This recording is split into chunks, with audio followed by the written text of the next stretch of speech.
Bien, hermanos y hermanas, pues si estás ahí lista, preparada, me gustaría que abrieras la palabra, la Biblia, la Sagrada Escritura, la palabra de Dios. En el Evangelio de Marcos, capítulo 10. Evangelio de Marcos, capítulo 10.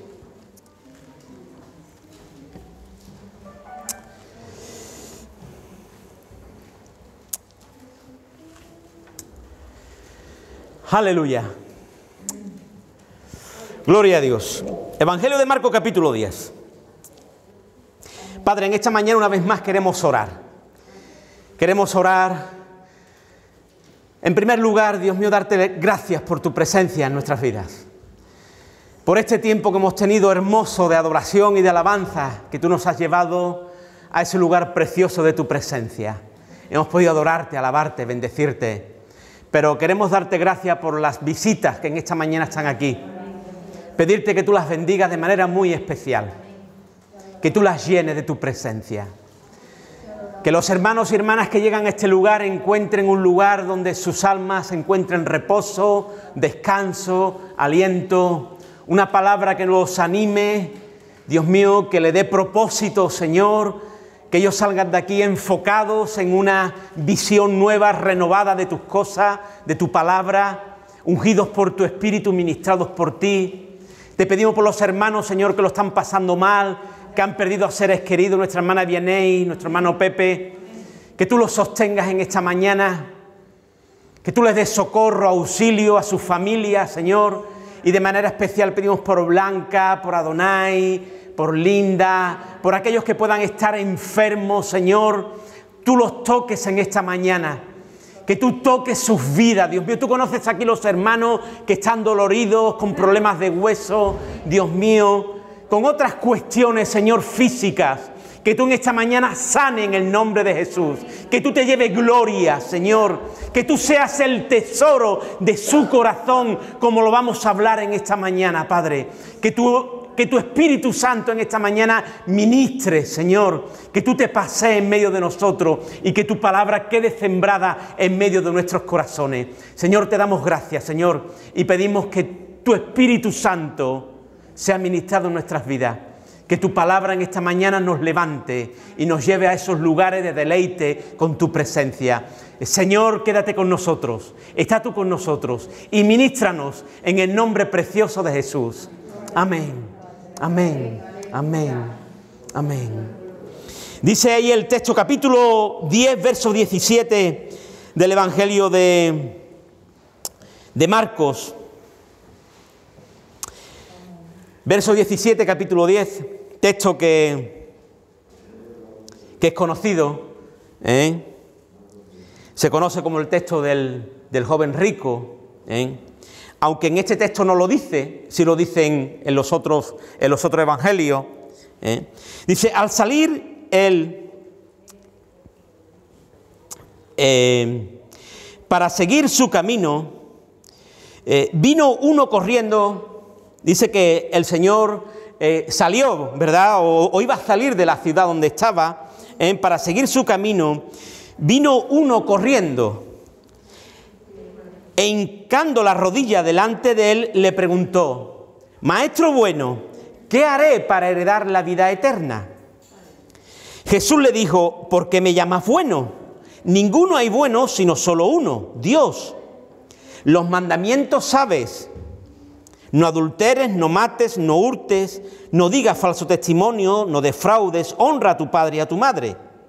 Él entonces, respondiendo, le dijo: Maestro, todo esto lo he guardado desde mi juventud. Entonces Jesús, mirándole, le amó y le dijo: una cosa te falta, anda, vende todo lo que tienes y dalo a los pobres, y tendrás tesoro en el cielo. Y ven, sígueme, tomando tu cruz. Pero él, afligido por esta palabra, se fue triste, porque tenía muchas posesiones. Entonces Jesús, mirando alrededor, dijo a sus discípulos: cuán difícilmente entrarán en el reino de Dios los que tienen riquezas. Los discípulos se asombraron de sus palabras, pero Jesús respondiendo volvió a decirles: hijos, cuán difícil es entrar en el reino de Dios a los que confían. Aquí parece que ya Jesús no dice a los que tienen, porque Jesús no está, quiero aclarar esto, no está en contra de tener riquezas, sino de confiar en las riquezas. De confiar en las riquezas. Bien. Más fácil es pasar un camello por el ojo de una aguja que entrar un rico en el reino de Dios. Ellos se asombraban aún más diciendo entre sí: ¿quién pues podrá ser salvo? Entonces Jesús, mirándolos, dijo: para los hombres es imposible, mas para Dios no, porque todas las cosas son posibles para Dios. Entonces Pedro comenzó a decirle: he aquí, nosotros lo hemos dejado todo y te hemos seguido. Y respondiendo Jesús dijo: de cierto os digo que no hay ninguno que haya dejado casa, o hermanos, o hermanas, o padre o madre, o mujer o hijos, o tierras, por causa de mí y del Evangelio, que no reciba 100 veces más ahora en este tiempo casas, hermanos, hermanas, madre, hijos y tierras, con persecuciones, y en el siglo venidero la vida eterna. Pero muchos primeros serán postreros, y los postreros primeros. Aleluya. Yo quiero en esta mañana que tenemos, aprovechar este tiempo que tenemos la Santa Cena y compartiros esta palabra, porque os quiero llevar a un pensamiento, una reflexión, la palabra de Dios.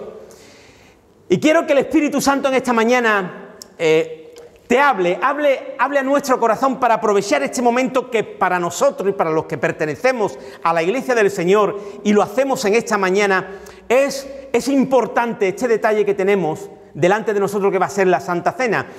Y aunque algunos domingos que tomamos la Santa Cena lo hacemos una vez al mes en este lugar, hablo pues de ciertos textos que van. Hoy quiero compartiros esta palabra que el Señor ha puesto en mi corazón. ¿Por qué? Porque tenemos muy cerca, el domingo que viene va a empezar como comúnmente de manera tradicional conocemos como la Semana Santa o Semana de Pasión. Ya comienza el domingo que viene, ¿verdad? El próximo domingo nuestro Señor comenzará esa semana entrando en la ciudad de Jerusalén y acabando con esa obra de la consumación de la cruz del Calvario a través de su muerte y resurrección. Y esta es una historia previa a esa semana de pasión. Si te das cuenta cronológicamente, tanto este texto viene en los evangelios sinópticos, que es Mateo, Marcos y Lucas, vienen los tres evangelios. Pero si te das cuenta, esta historia es previa a la entrada de Jesús en Jerusalén. Puede haber pues aproximadamente una semana, 8 o 10 días antes de que entre Jesús en Jerusalén, se va a encontrar en este momento, de una manera histórica. En el contexto de este pasaje, Jesús habla de matrimonios, de niños y después de la vida eterna. Y antes y después de estos textos va a hablar de ser entregado, va a revelar proféticamente, porque lo va a revelar de una manera profética, que va a ser entregado, muerto y crucificado, pero resucitará al tercer día. Eso está dentro de este contexto que estamos leyendo este pasaje. El relato de Marcos, de este joven, es el más extenso de los evangelios. Los otros dos textos, tanto en Lucas como en Mateo, son más breves, son más cortos. Pero a mí me gusta mucho este texto porque explica muchas más cosas, ¿no? En Mateo nos encontramos que se le llama joven, aquí no. Y en Lucas dice que es un principal, y aquí no. Es decir, en los otros evangelios da algún detalle que él no.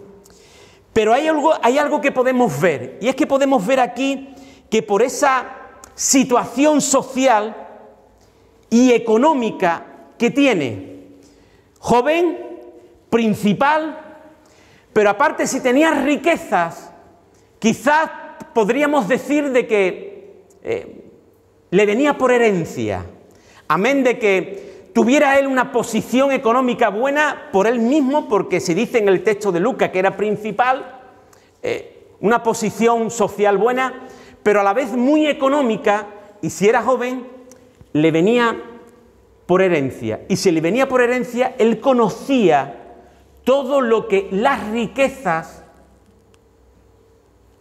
eran en el pueblo de Israel, cómo los judíos trataban a la riqueza. Hay detalles muy concretos. Este hombre viene delante de Jesús, con un deseo que es el más noble que una criatura de este mundo pueda tener. Es cómo puedo alcanzar la vida eterna. ¿Cómo puedo tener la vida eterna? Pero, ¿qué era para él la vida eterna? ¿Vivir eternamente o conocer al Dios glorioso de una manera personal y entregarle el corazón? Por eso os quiero hablar en esta mañana de tesoros en el corazón. Porque era algo bueno y algo trascendental. Quiere tener vida eterna, pero no está dispuesto a cumplir las exigencias del Señor. El Señor le dice que lo tiene que dar todo, y no porque lo tenga que dar todo, sino porque lo que Jesús quiere es que él se dé cuenta de que las riquezas son el tesoro de su corazón. Amén. Hace varias semanas hablábamos de la mujer samaritana, en esas características de una verdadera conversión, y veíamos varios detalles. Que ella fue quebrantada reconociendo sus pecados y que lo dejó todo a los pies de Jesús. Lo que ella tenía valioso, que era su cántaro para transportar el agua en aquellos momentos, ella lo dejó a los pies de Jesús. Este joven no tuvo esa disposición en el corazón para dejarlo todo a los pies de Jesús, conocer al Señor de gloria y obtener la vida eterna.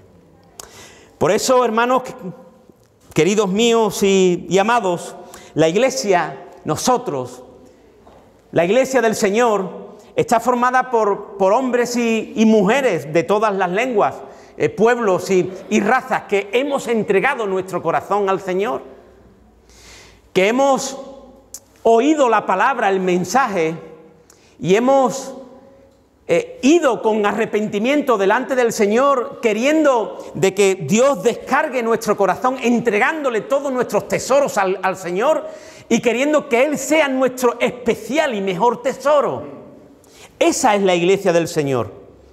Hombres de distintas lenguas, de pueblos y de razas que han venido delante del Señor reconociéndolo como Dios y Salvador de este mundo, reconociendo sus pecados con genuino arrepentimiento, que han pedido el perdón de todos sus pecados y le han pedido a Dios que a través de la sangre de Jesús sean limpiados.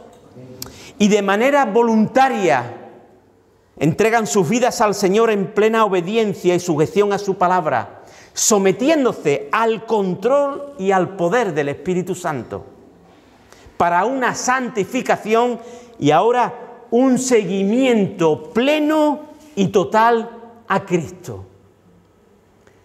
Toma tu cruz, ven y sígueme. Ya Él se lo había dicho a los discípulos en otro texto. Aquel que quiera ser mi discípulo, niéguese a sí mismo, tome su cruz y sígame. Es decir, el pensamiento, querido y querida hermana, de Jesús es que tú y yo nos tenemos que negar a nosotros mismos. Porque en nuestros corazones hay tesoros que no le agradan a Dios. Y que para ir delante de Dios, esos tesoros tienen que ser quitados. Amén.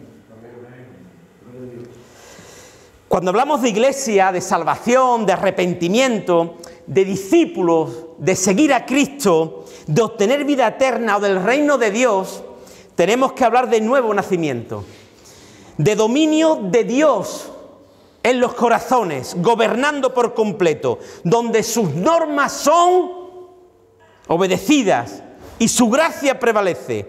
Y esto sucede cuando nacemos del Espíritu Santo. No basta con un cambio de estado, ni con una reforma de la vida, es un cambio absoluto y radical. Es un cambio absoluto y radical. Obra de la regeneración espiritual llevada a cabo por el Espíritu Santo en el corazón de los pecadores, y es solo por gracia. De lo que des, compre lo que compre, hagas lo que hagas, de nada te va a valer, porque la salvación es por gracia. Solamente por gracia. Pero este deseo que tiene este joven, un deseo muy bueno, de suma importancia, por lo tanto, con este deseo, este hombre va delante de Jesús y le lanza una pregunta. Dice que viene corriendo y se pone de rodillas. Maestro bueno, ¿qué haré para heredar la vida eterna? Este pasaje yo lo miro desde dos perspectivas, porque tiene dos episodios, ¿verdad? La conversación de Jesús con el joven, versículo 17 al 22, y la conversación de Jesús con sus discípulos, del 23 al 31. Y quiero que nos demos cuenta de una cosa. Dice que el joven se dirige como maestro a Jesús, como maestro bueno. Cuando un judío iba desde esa perspectiva, un judío solamente reconocía bueno a Dios. Bueno a Dios. Por eso Jesús le dice, bueno, solamente es Dios el bueno. Solamente hay uno. Jesús le da a entender que si su pensamiento, quiero que me oigas bien porque voy a ser breve en esta mañana, hermanos y hermanas, si su pensamiento y discernimiento estuviesen en Dios, esa conversación no se hubiera dado entre ellos. Porque solamente hay un Dios. Y este Dios es el que tiene que gobernar nuestro corazón. Jesús ve que solo ese reconocimiento es de boca para afuera. Porque en el corazón de este hombre hay tesoros donde él tiene toda su confianza. A la pregunta del joven, Jesús responde sobre los mandamientos. Esto es curioso, Le responde sobre los mandamientos, pero hay un pero. Jesús le va a decir, sí, tú conoces los mandamientos. ¿Por qué me llamas bueno? No hay ninguno, sino solo uno. Los mandamientos, ¿sabes? No adulteres, no mates.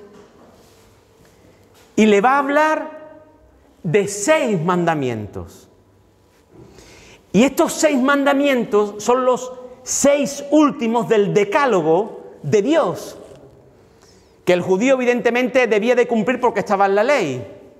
Pero estos 6 mandamientos, si te fijas, son los 6 mandamientos de una relación horizontal hacia los seres humanos. No adulteres, no hurtes, no digas falso testimonio, no defraudes, honra a tu padre y a tu madre. Es decir, los 6 mandamientos, hay 6 mandamientos en los cuales nosotros tenemos que tener una relación al prójimo, horizontal, terrenal. Pero hay 4 mandamientos que van dirigidos a Dios. Y Jesús le dice, a ver si me dice, bueno, es que yo también cumplo el primero, o el segundo, o el tercero. No, él dice, todos los he cumplido. Y dice Jesús, claro, esos que compiten con lo terrenal, con lo superficial.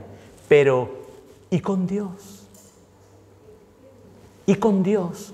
Porque el primer mandamiento dice, no tendrás dioses ajenos delante de mí. Y quiero decirte una cosa, querido hermano y hermana, todo tesoro que tú tengas en tu corazón se levanta como un Dios delante de Dios. Como un Dios en minúscula delante de un Dios en mayúscula. El segundo mandamiento dice, no te harás imagen ni ninguna semejanza de lo que esté arriba en el cielo, ni abajo en la tierra, ni debajo de las aguas, ni te inclinarás a ellas. El segundo mandamiento. El tercero dice, no tomarás el nombre de Dios hermano. Y el cuarto dice, acuérdate del día de reposo para santificarlo. Cuatro mandamientos que van en vertical, hacia Dios. De esos 4, no lo mienta, porque ninguno de ellos había cumplido. No le dice, Jesús, yo es que también he cumplido, yo es que también cumplo.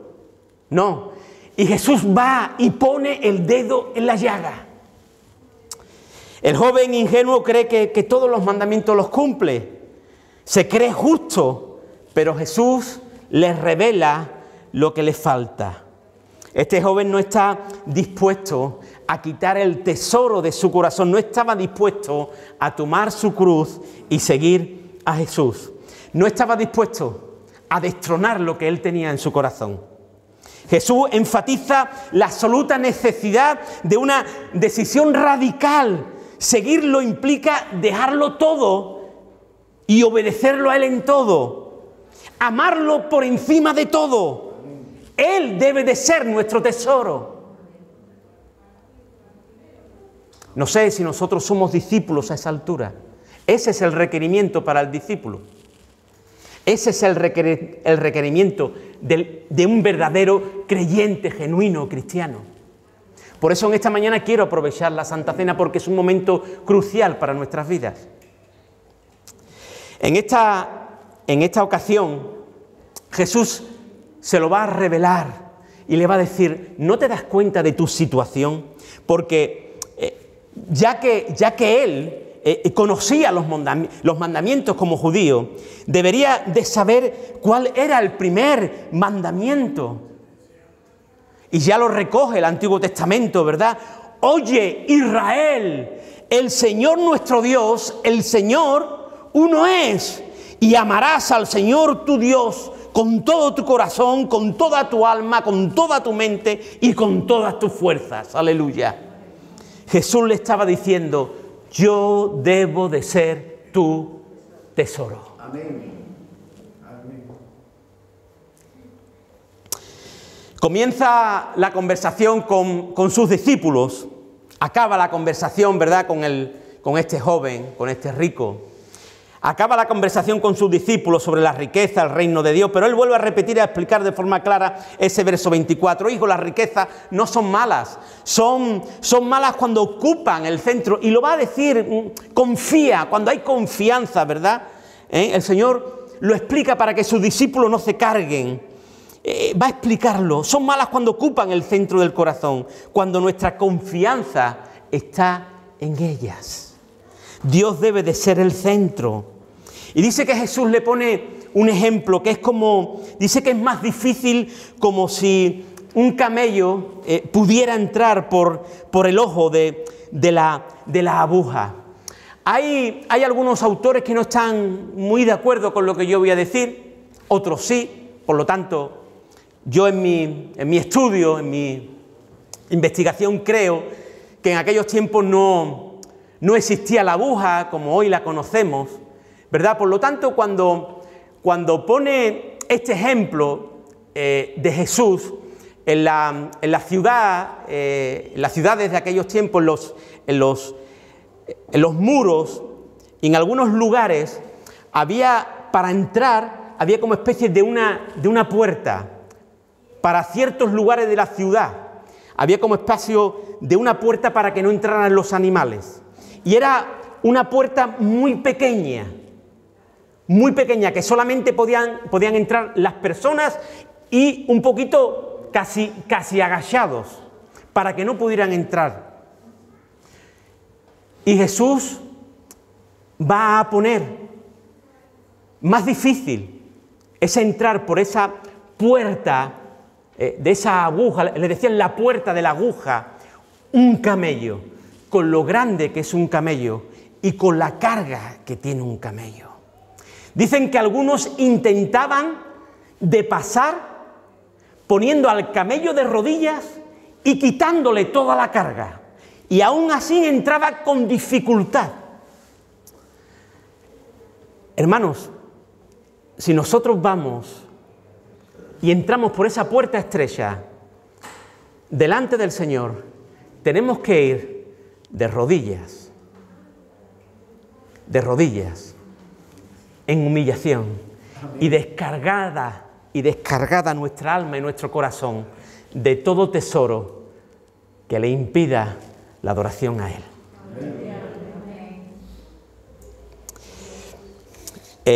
Los discípulos están asombrados, y con una pregunta entre ellos: ¿quién se salvará? ¿Quién se salvará? Y Jesús tiene la respuesta en el versículo 27. Todo es posible para Dios. Amén. ¿Por qué? Porque todo es por gracia. Todo es por gracia. La vida eterna no se compra, no se cambia, no se vende, no se gana. La vida eterna se regala. Amén. Y la regala Cristo en la cruz del Calvario. Amén. Amén. Dios. Todo es posible para Dios. Lo que es imposible para el hombre, ¿cómo voy a ganar? ¿Cómo voy a hacer? No es por nuestros recursos, por nuestras fuerzas, por nuestros impulsos, por nuestra sabiduría, por la riqueza, por lo que demos o no a los pobres, porque no es por ganancia ni por obras, es por gracia, por la gracia salvadora de nuestro Señor Jesucristo. Amén. Todo es posible para Dios. En otras palabras, para los que desean hacer la voluntad de Dios, nada le es imposible. Es por amor de Dios a nuestras almas. Jesús tenía la respuesta. No confíes en las riquezas. Ellas no te van a dar la vida que tú estás buscando. Quita ese tesoro de tu riqueza. Y Jesús le estaba diciendo: ponme a mí, querido hijo, porque te estoy mirando y te estoy mirando con amor. Dice que Jesús lo miró con amor. Jesús en Mateo 6:24 dice: ninguno puede servir a dos señores, porque o aborrecerá al uno y amará al otro, o estimará al uno y menospreciará al otro. No podéis servir a Dios y a las riquezas. Querido hermano y hermana, las riquezas, como otras tantas cosas, se pueden levantar en nuestro corazón como tesoros, como ídolos. Los podemos hacer dioses en nuestro corazón. Aún Jesús dijo en el Sermón del Monte: porque donde esté vuestro tesoro, allí estará vuestro corazón.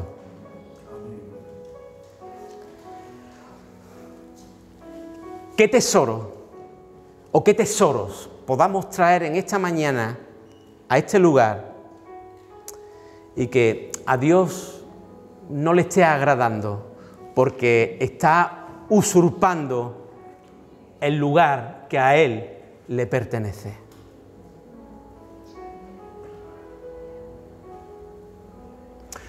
Es una mañana de reflexión, es una mañana de meditación.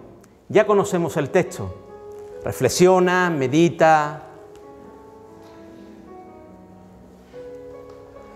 Por eso Jesús le habla a Pedro y a sus discípulos de aquellas cosas importantes en nuestras vidas, que aparte de la riqueza podamos tener nuestra confianza en ellas, incluso tenerla como tesoros en nuestros corazones. Por eso le va a hablar ahí Jesús de padre, de madre, aquellos que habéis dejado una cosa u otra. El que quiere ser verdadero discípulo de Cristo y seguirlo con todo su corazón no tiene que esconderse en sus tesoros, por muy importante que sea. Dios está por encima de cualquier tesoro que nosotros podamos tener. Para seguir a Jesús nos tenemos que despojar de todo aquello que nos pueda apartar de su presencia, llenando nuestro corazón y teniendo dominio sobre nuestras vidas.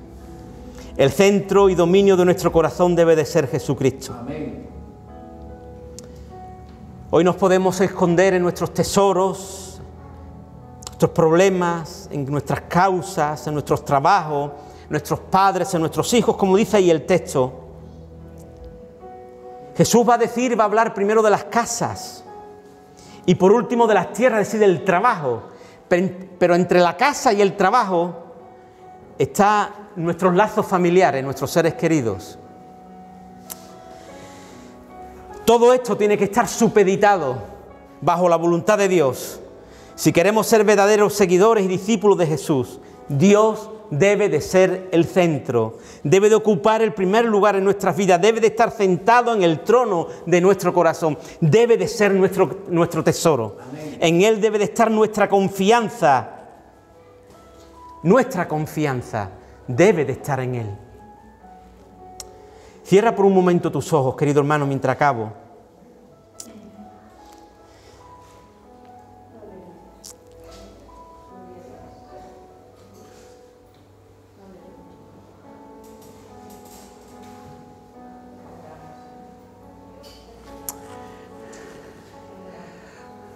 O bueno, o no. Mira, abre los ojos.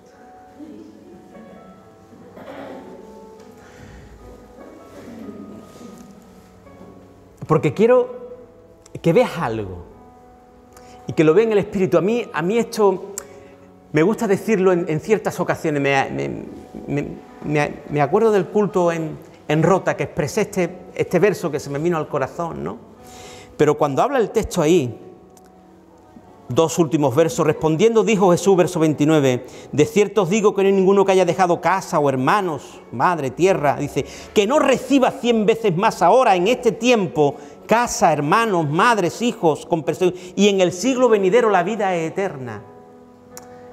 ¿A qué se refiere esto? Quiero que lo mire con los ojos abiertos.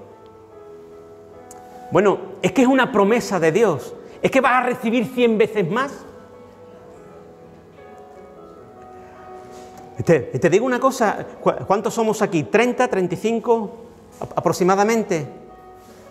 Pues quiero, llevando este texto al espíritu de la palabra, lo que dice el texto, al espíritu de la palabra, a lo que es la comunidad y la familia de Dios, tú tienes 30 casas.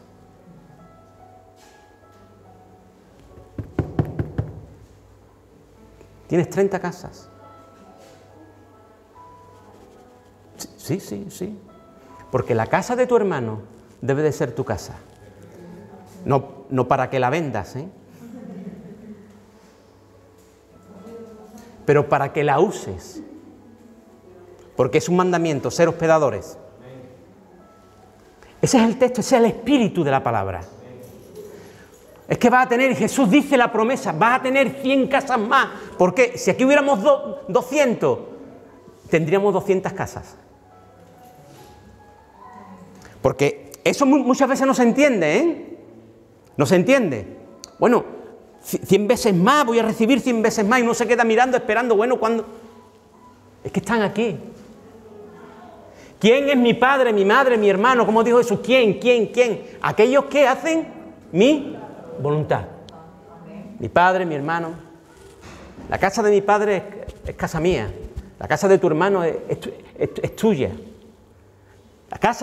Tu casa es de tu hermano, es de tu hermana. Por eso dice Jesús, tenéis esta promesa, aquellos que sois mis hijos, aquellos que yo soy su tesoro, aquel que me pone a mí como tesoro, va a tener la bendición de tener todo lo que yo tengo para ellos. Porque cuando Jesús es nuestro tesoro, lo más valioso, nuestras vidas siguen a Cristo, y si siguen a Cristo, dan el ejemplo de Cristo. Amén.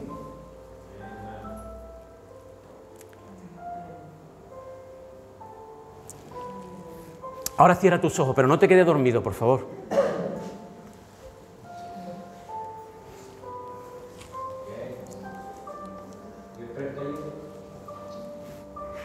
Pero muchos serán postreros, ¿verdad? Así es, querido hermano. Hay de aquellos que evidentemente serán los que puedan llegar a últimos y ser primeros. Ahí la lucha también de esos dos discípulos, ¿quién iba a ser el mayor? ¿Verdad? ¿Quién iba a ser el mayor? Que ellos pueden llegar, los últimos, y dice, serán los primeros. ¿Por qué? Porque habrá una entrega, habrá un compromiso, habrá una disposición, habrá una llenura que supere a aquellos que quizás llegaron antes.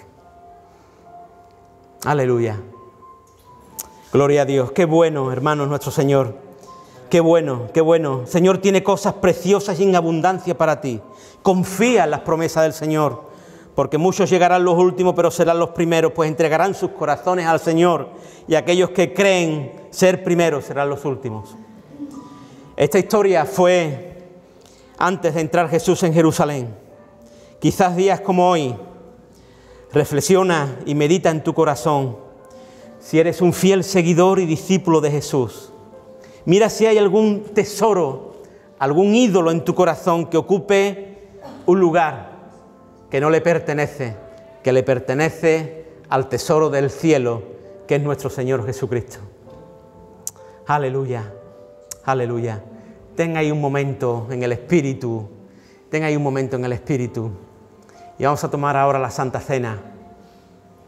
Un momento de quietud, de reflexionar, de meditar, de pedirle perdón al Señor, de volver a tomar otra vez el lugar, de restaurar, de renovar tu vida, de cambiar actitudes, de dejar pecados, de avivar tu vida en el Espíritu. Aleluya. Aleluya.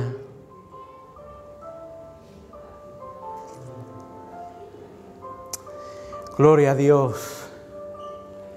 Gloria a Dios. Jesús, nuestro mejor tesoro. Aleluya.